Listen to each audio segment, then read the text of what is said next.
The trackpad was the most efficient and effortless piece of technology I have used thus far.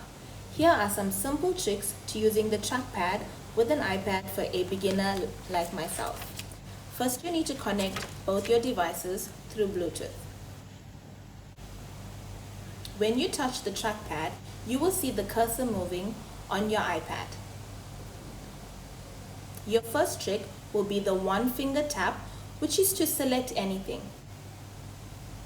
If you want to come out of the app, you use your 3 fingers which are spread out and you swipe in an outward direction.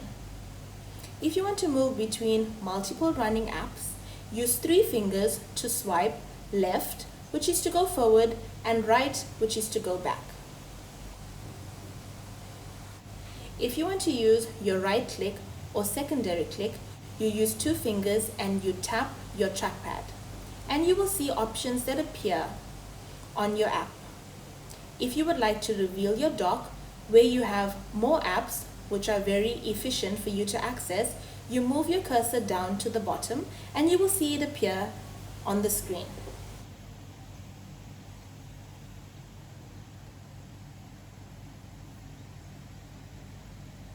If you would like to view all of your apps on the main screen, use 2 fingers to swipe back and forth. Another way to return to your home screen is to swipe the cursor down a few times using 1 finger.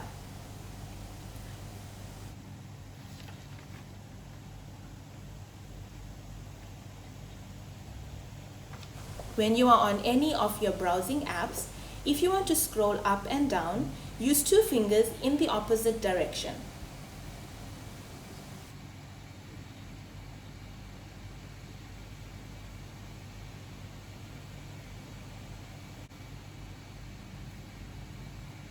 If you would like to read your notifications, swipe the cursor up, and when you are done and you want to go back home screen, just swipe the cursor down.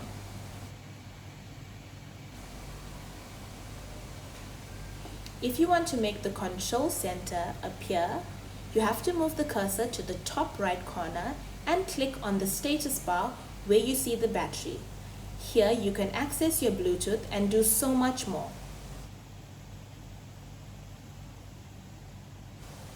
If you would like to view all of the apps that we have just opened, swipe your 3 fingers up and pause, and you will see it all appear on the screen.